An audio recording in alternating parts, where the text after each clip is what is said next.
الحمد لله رب العالمين الصلاة والسلام على أشرف الأنبياء والمرسلين نبينا محمد وعلى آله وأصحابه أجمعين أما بعد அன்பிற்குரிய சகோதரர்களே, தாய்மார்களே, சகோதரிகளே, அஸ்ஸலாமு அலைக்கும் வரஹ்மத்துல்லாஹி வபரகாத்துஹு. மனிதர்கள் முறையிடக்கூடிய ஒரு விடயம்தான் வாழ்வாதார நெருக்கடிகள். இந்த வாழ்வாதார நெருக்கடிகளை முறையிடுகின்ற பலர் தங்களிடம் கேட்டுக்கொள்ள வேண்டிய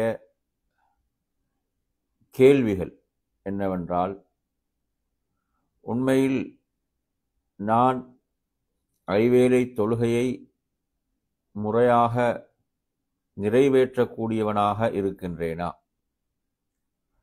எனது வாழ்வாதாரத்தில், எனது ரிஸ்கில் நெருக்கடி ஏற்படுகிறது, கஷ்டங்கள் ஏற்படுகின்றன என்றால் அதற்கான காரணிகளை சரியாக அடையாளம் கண்டு அதற்கு தீர்வை பெற்றுக்கொள்ள வேண்டும்.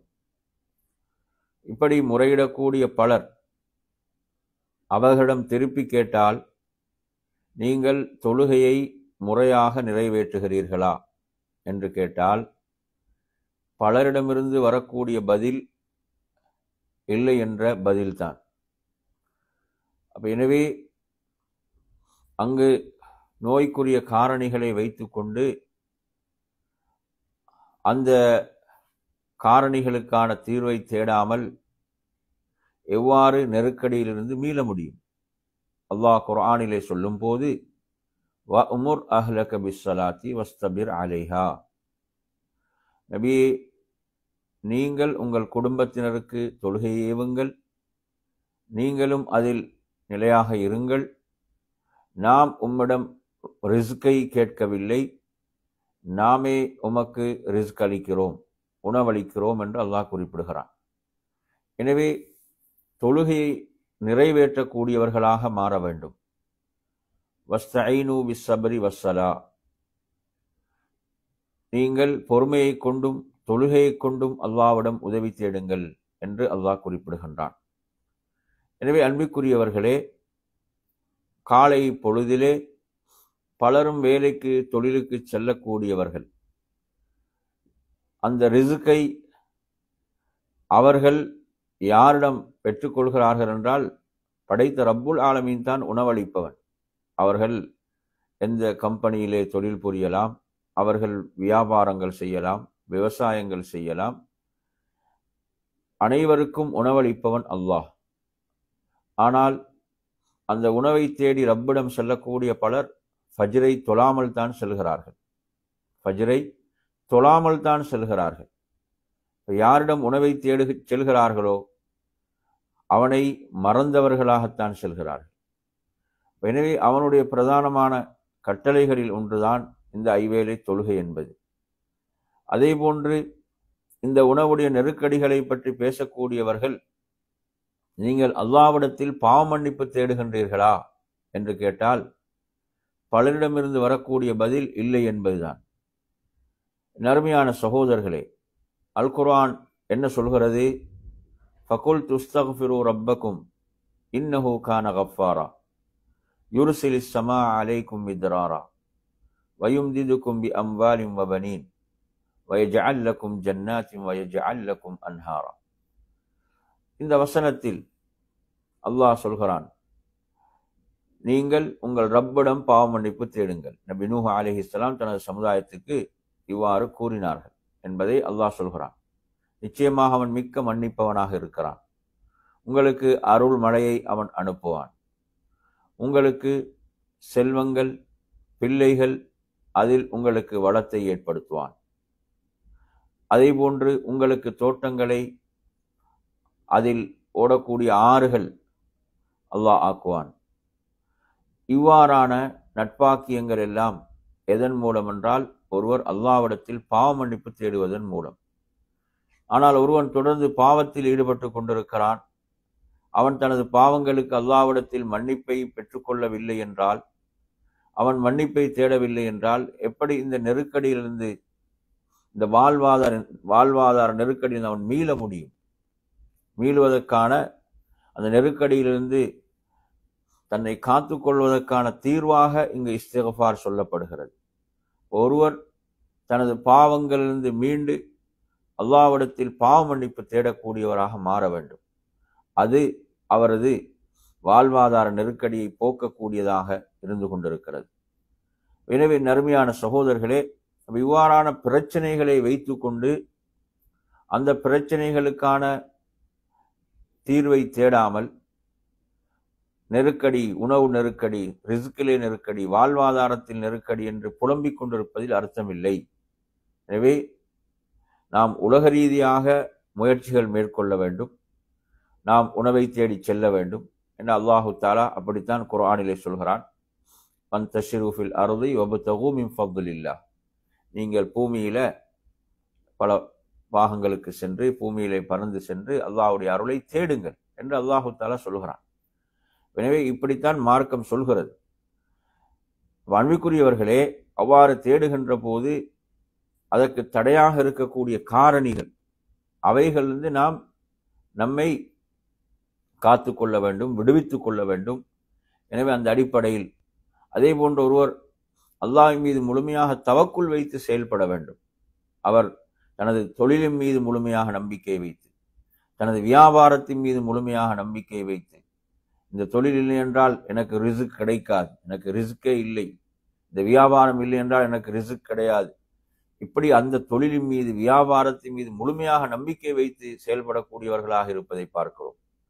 நறுமை சகோதரன், அவன் மறந்து விடுகிறான், அவன் கை குழந்தையாக இருக்கும் போது அவனுக்கு உணவளித்தது யார், அவன் தாயின் கருவறையில் இருந்த போது அவனுக்கு உணவளித்தது யார் என்பதையெல்லாம் அவன் மறந்து விடுகிறான். அன்பிற்குரியவர்களே, அல்லாஹின் மீது ஒரு முழுமையான நம்பிக்கை, அல்லாஹ்தான் உணவளிப்பவன், அல்லாஹ்தான் ரஸாக், இவைகளெல்லாம் காரணிகள். இந்த காரணிகளை எல்லாம் முயற்சி செய்ய வேண்டும். அவ்வாறுதான் மார்க்கம் சொல்லுது. ஆனால் நம்பிக்கை அல்லாஹின் மீது இருக்க வேண்டும் என்ற இந்த அடிப்படையான விஷயம், இதில் பலரிடம் குறைபாடு இருப்பதை பார்க்கிறோம். பலர் எப்படி இருக்கிறார்கள் என்றால், அல்லாஹ்வுடைய தூதர் ஸல்லல்லாஹு அலைஹி வஸல்லம் சொல்கிறார்கள், தீனாருக்கு அடிமையானவன் கெட்டுவிட்டான், திர்ஹத்துக்கு அடிமையானவன் கெட்டுவிட்டான். அதாவது இன்று சொல்வார்கள், இவர்கள் சிலைகளை வைத்து வணங்கவில்லை, பணத்தை வணங்குகிறார்கள், பொருளாதாரத்தை வணங்குகிறார்கள், பணத்தை கடவுளாக ஆக்கிவிட்டார்கள், பொருளாதாரத்தை கடவுளாக ஆக்கிவிட்டார்கள் என்ற அளவுக்கு நிலைமை மோசமடைந்திருக்கிறது. இவைகளுக்கு ஒருவன் அடிமையாகி விடுகிறான். எதற்கு? பொருளாதாரத்துக்கு, தனது தொழிலுக்கு, தனது வியாபாரத்துக்கு. உண்மையில் அவன் அடிமையாக இருக்க வேண்டியது யாருக்கு? படைத்த ரப்புக்கு, படைத்த அல்லாஹ்வுக்கு. எனவே நறுமையான சகோதரர்களே, எனவே அல்லாஹின் மீது ஒருவர் ஒரு முழுமையான நம்பிக்கை வைத்து செயல்பட வேண்டும். அல்லாஹ் தான் ரஸாக். அல்லாஹ் கேட்கிறான், அம்மன் ஹாதல்லதி யர்ஸுகுகும் இன் அம்ஸக ரிஸ்கா. இந்த உணவை அவன் தடுத்து விட்டால் யார் அந்த உணவை கொண்டு வருவது? அந்த உணவை கொண்டு வருவது யார் என்று அல்லாஹு தஆலா கேட்கிறான். எனவே நறுமையான சகோதரர்களே, அதே போன்று ஒருவர் அல்லாஹ் தான் உணவளிக்கிறான் என்ற அந்த உறுதியான நம்பிக்கையிலே செயல்படும் போது அவர் ஹராமான வழியிலே பொருளீட்டுவதற்கு முயற்சிக்க மாட்டார், ஹராமான வழிகளை தேட மாட்டார். ஏன்? அல்லாஹ் தான் உணவளிக்கிறான் என்ற நம்பிக்கையோடு அவர் செயல்படுகிறார். ஹலாலான வழியைத்தான் அவர் தேர்வு செய்வார். ஹலாலான வழிகள் என்பது ஏராளமானவைகள். ஷைத்தான் எப்படி ஒரு மாயை ஏற்படுத்துவான் என்றால், ஹலாலான வழிகள் குறைவு போன்றும் ஹராமான வழிகள் தான் அதிகம் போன்றும் ஒரு தோற்றத்தை ஏற்படுத்துவான். நறுமையான சகோதரர்களே, அது ஷைத்தான் ஏற்படுத்தக்கூடிய ஒரு மாயை. ஹலாலான வழிகள் ஏராளமானவைகள், ஹராமான வழிகள் என்பவைகள் மிக குறைவானவைகள். வியாபாரத்தை நீங்கள் எடுத்தாலும் அதனுடைய அசல் அடிப்படை ஹலால் தான். அல்லாஹு தஆலா சொல்கிறான், அஹல்லல்லாஹுல் பைஅ. அல்லாஹ் வியாபாரத்தை ஹலாலாக்கி விட்டான்.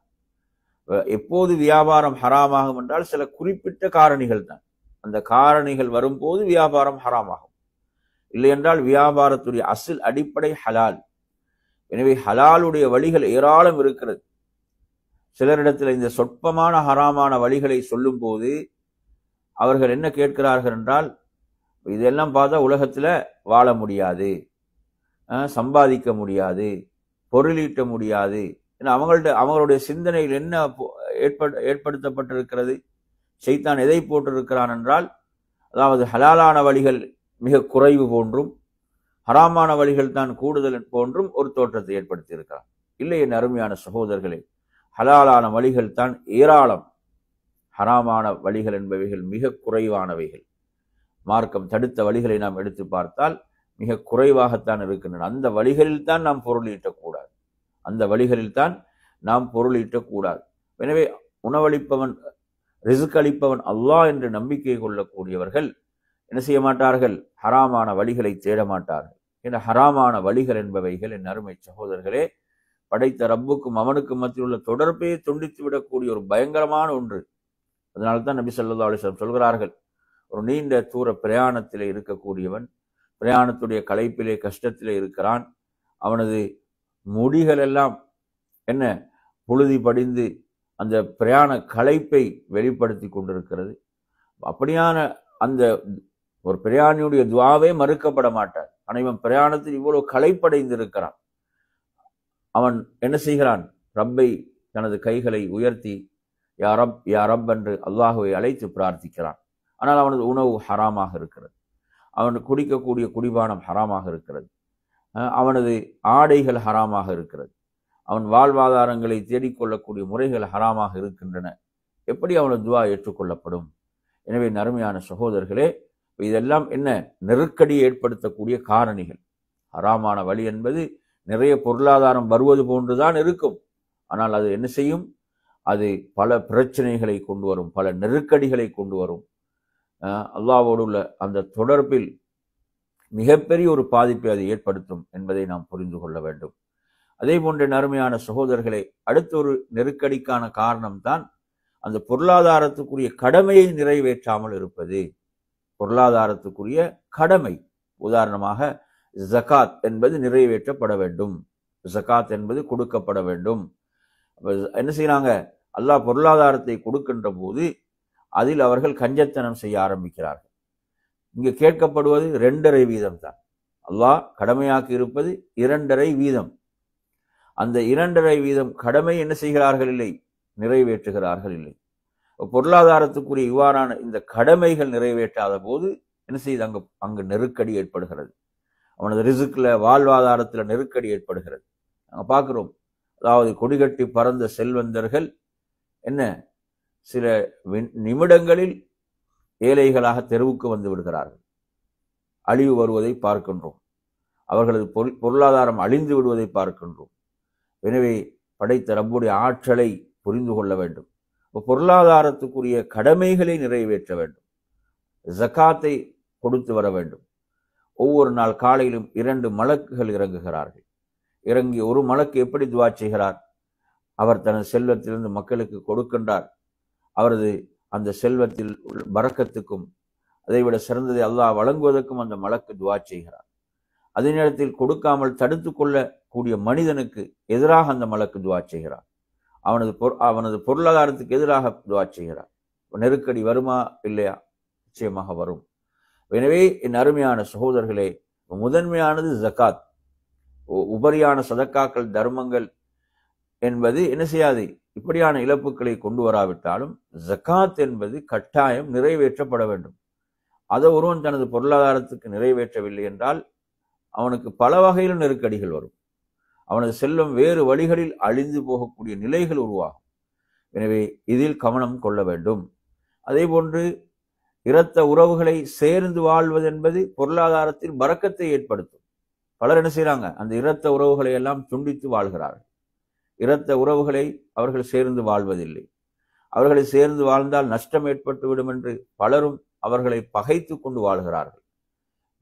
மௌத்து வரைக்கும் உன்னோடு நான் பேச மாட்டேன், உனது வீட்டு வாசல் படியை மிதிக்க மாட்டேன் என்றெல்லாம் சபதம் எடுத்து இப்படியெல்லாம் வாழ்ந்து கொண்டிருக்கிறார்கள்.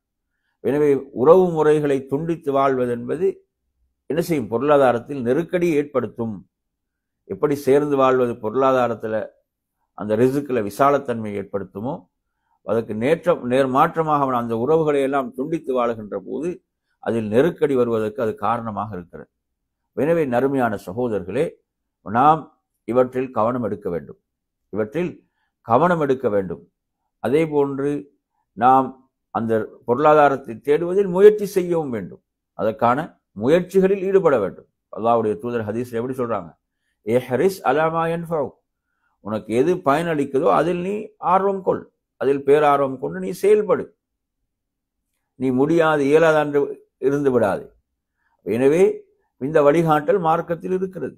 ஒருவர் என்ன செய்கிறார்? பொருளாதாரத்தில் அவர் முயற்சி செய்ய வேண்டும், அதை தேடுவதில் முயற்சிக்க வேண்டும். ஆனால் அது எப்படி ஆகிவிடக்கூடாது?